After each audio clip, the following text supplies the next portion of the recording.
Hey, how you doing? All right, continuing with my Rialta repair project.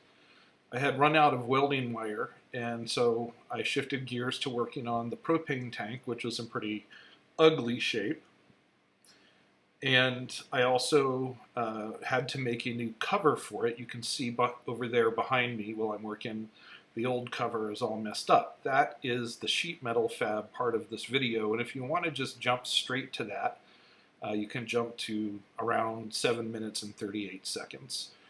Bear in mind, it's really nothing more than square pan breaking. It's not like really fancy, sheet metal fab, but that's what that is.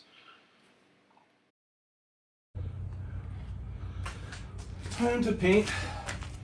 So I've done my best to roughly prep the propane tank. It had been painted over badly. They just painted over the rust. It's a losing battle, but this should get me through the next few years.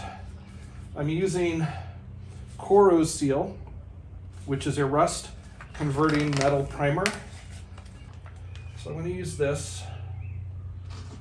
And what it'll do is it'll go on white, and you really have to slather it on, and it'll react with the paint, and it'll create it'll convert the paint into inert oxide. It'll convert the rust, into an inert oxide layer. I learned about this Seal from the J-Bugs YouTube channel. It's really great stuff. I had learned about using muriatic acid to convert rust before, but that's a full liquid, so it doesn't grip to the side of vertical surfaces. This stuff is excellent. It'll convert it, and it'll seal it, and it'll dry clear over existing paint. And then you can paint over it with any other kind of paint. All right, so it's starting to dry, but I guess it takes 24 hours to dry to paint it. But as you can see, it has dried to black over active corrosion. But down on this part, you can still see the brown of rust that was on top of the silver paint that they had painted this end with. So I don't know if there's anything, I don't know if I have to sand that all over again to get to that, but I don't know if you can even see it the way I can see it. But this is looking pretty good. I'm gonna go down to Home Depot and get some tan paint. I'm gonna paint this tan, I think. And when I come back, if it's dry enough to touch, I'll flip it over and I'll Seal the part in between the legs and the bottom of the legs, and then I'll let it dry overnight, and then I'll paint it with spray paint tomorrow. Well, there it is all painted. I couldn't find tan, so I had to get earthy cane paint. Having broken the copper propane line from the tank to the rest of the camper, I decided to make a new one, or at least try to.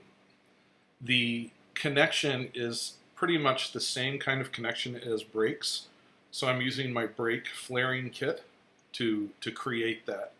I don't show you creating the actual tube. This is just where I'm testing it to see if it works. The actual one was such a pain to make, and I dropped so many things. I made a separate video called Entropy Sucks, where I just simply show you all the times that I drop it. Put it in the correct size tubing holder.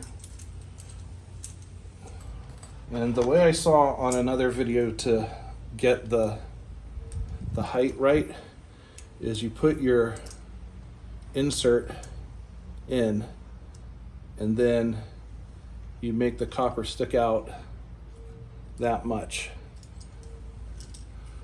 Okay.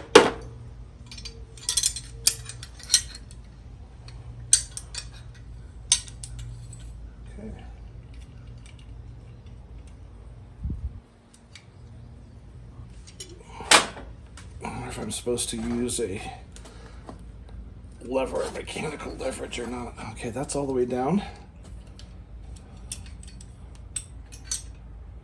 All right, so the first part of that, it makes this type of flange that on the Volkswagen, that's all you have to do for like the brake line. But for this, you have to then press it again to double fold the flange all the way in. Okay. I'm not going to tighten it too much because from what I understand, it's the act of tightening the threads that crush it completely. But there, you can see I've got it folded in now. This is regular threaded. It just goes on like that.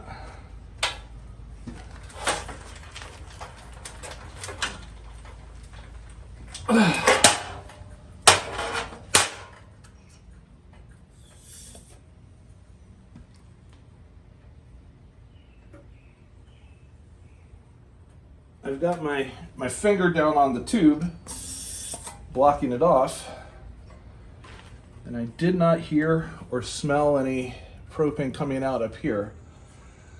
It's a pretty weak concentration, but maybe it'll be enough.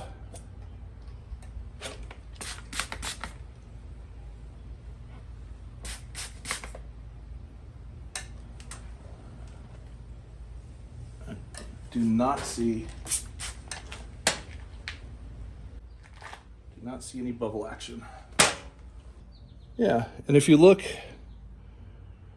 at the copper, hopefully that's in focus, but you can see bright shininess all around the inside where it was pressed really hard against the bronze. So good enough. Having finished the part of the camper where the propane tank goes and having painted the propane tank, it's time for me to try to fabricate a new propane tank cover that will seal that part from the inside of the camper but leave it open to the outside. So having already started by cutting the right length of metal, I'm now setting the spots where I need to use the sheet metal brake to bend it into the shape, which I completely forgot to record. But you can figure out pretty much what I did. Looks kind of like one of those overhead light covers. Anyway, so after getting the rough shape right, then I have to start marking out and bending the end pieces that will go on the ends. And this involved a lot of measuring, scribing, measuring again, checking, scribing, shearing, doing it wrong and having to start over. Also, obviously, you got to do the diagonal. But part of the measuring that I'm doing is making sure that I'll leave a flange available to bend. I had to bend in two directions. One was inwards so that the cap can be welded to the cover piece, and then outward so that it can be screwed to the camper walls and floor. So having marked everything, I am now going to notch out the parts that, identify the flaps, and doing it absolutely fearlessly, not bothering to check anything, just firing away. Fortunately, not a lot of bad things happened. I did mess up a little bit. I had to unbend it and rebend it, but this 22 gauge is a lot easier to do that with than the 16 gauge I did, which basically, if you had to unbend it, you're on the piece completely. So having a piece I like, go ahead and copy it for the other end. Using a hardened piece of steel with a sharp point as the scribe. I go back to the shear to cut the 45, which again I forgot to videotape. Actually, I thought I had videotaped it, but the camera was actually off. Final size checking, a bit more fearless cutting with the die grinder, the angle grinder, to cut the notches out on the second piece. Strangely, it looks exactly like the first piece. Probably could have not bothered to include this, saved you a little bit of time. It's too late now. This time I did remember to turn the camera, and I'm using the pan brake feature. So that long yellow piece of steel to the right is the upper piece for this magnetic sheet metal brake that goes the entire length. But if you need to pan brake, you can use these smaller pieces, of course, provided you remember to move them out of the way, and that allows you to bend more than one side. I also figured out with this, if I move the piece to the end, which is something I had tried before when I did the bended piece of metal for the rear rocker panel, that you can actually bend in both directions back and forth, which I had trouble with up till now, but now that I've done this, I can figure out how to do it. So, checking it for fit, you can kind of see that top piece looks a little bit funny because it's not completely bent. That's okay. I go ahead and get the hammer out and decide to fix that, mostly because it sounds really funny on the video. Always a good time. Anyways, once that's done and I like the way it fits, I go ahead and make the other end. At this point, I'm just going to start putting holes in the pieces for the cover to either use to screw it to the floor or to actually do welding through, which I will repeat again shortly.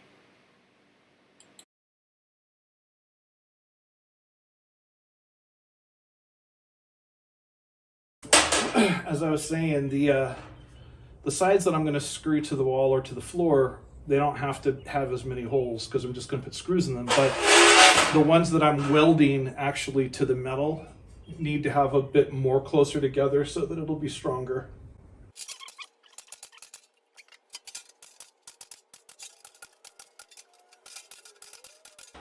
Boom, done.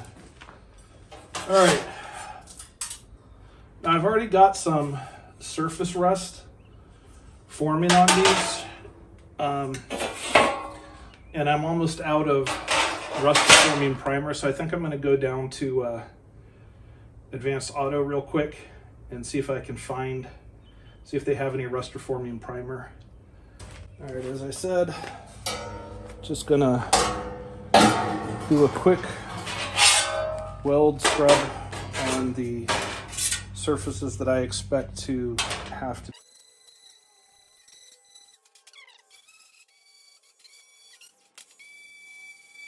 The next 5 minutes are, well, 7 minutes, I guess, are just me finishing, prepping the metal over the parts that I was going to weld through. I'll later spray it with that horrible weld-through primer. And then I go ahead and I attach the pieces together using self-tapping screws. It is interesting later. I do try to fit it, and I find that I've made a mistake and have to make a correction. So if you don't really care about the Rialta aspect of this itself, the sheet metal part of this is done. You can go find something more amusing to watch. Or you can just sort of scrub through to watching me try to fit it, and you'll see at that point what I've done wrong and what I have to repair.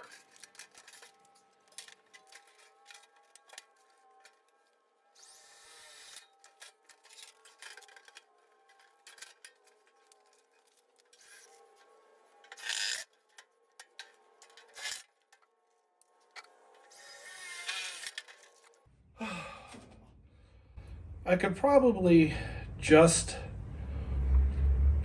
attach these ends with these screws and not weld them, but I like having welding to practice on. So I'm gonna go ahead and do it anyways. But anyways, there you go. There's the cover Before I do anything else, I'm gonna go check that it fits.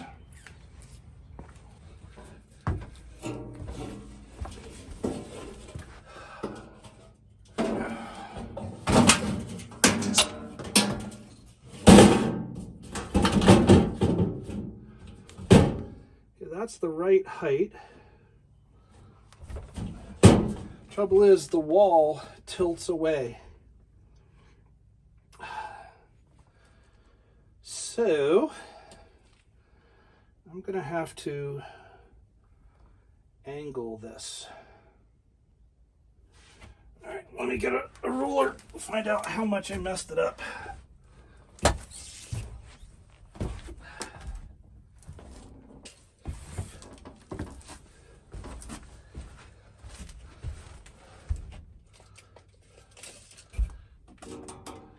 All right, the top is about 1.5 inches.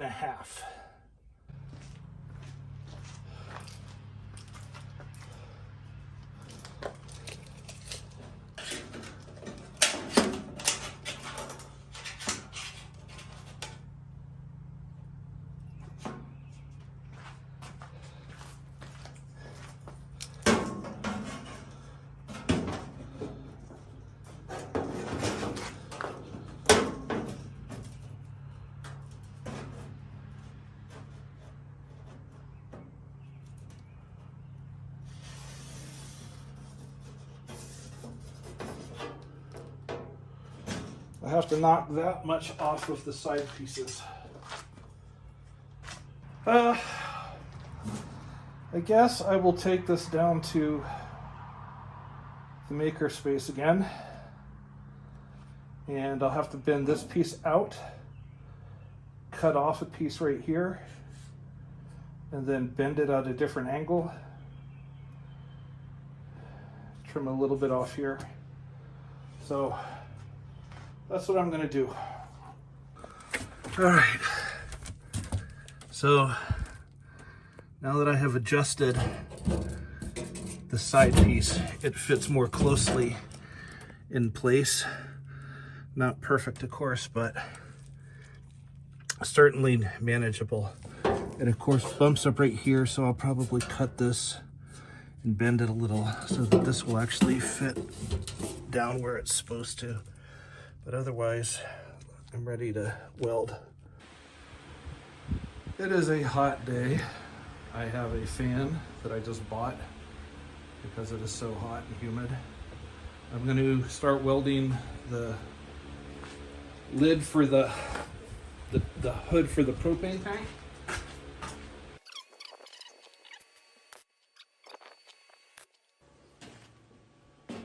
So I didn't notice, but this hood has a darkening dial, and it had gotten turned all the way down in between all the things that I've done. So live and learn. The new style of spot welding didn't work out really great. I don't know why I have such a trouble with plug welding. It seems on the face of it like it should be really easy. But for some reason, trying to weld inside the little cutout circle and making sure that it connects underneath to the next metal is something that I'm just having a real problem with. But, you know, with a little bit of work, I got it securely. I only heard one pop and then fixed it. The weld through primer, I can't say enough how much I don't like using it. I've seen other people use it and they don't seem to have problems, but they probably have a lot more experience than I do. Right here, I'm not planning to make these welds flush or anything. I'm just taking the ugly top of it off. One of the other big problems I have is, you know, having a gap. You can see against the back there on the diagonal and on the vertical surface that the lip ended up not getting all the way down to the metal, and that's when I start blowing through. So even though I had used a self-tapping screw to pull the metal together, in a lot of those places I still had a gap, and I think that is crucial for getting a good weld. Having a long set of deep clamps probably would have made that better.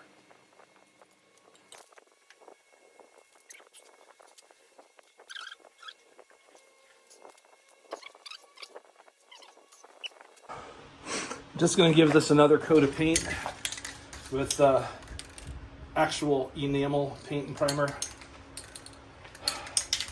I don't know how well the rust reforming primer would hold up.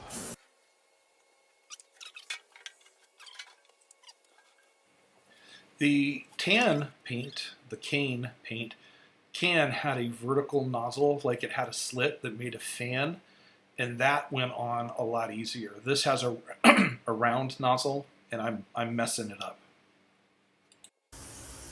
Whenever I change directions, it creates a drip.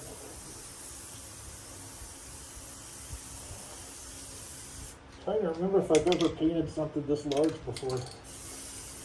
I don't think so. Doing a pretty shit job.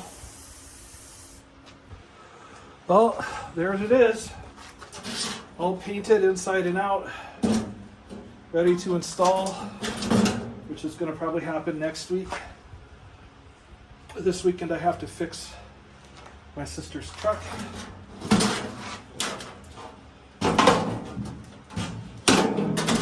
It's all rusty.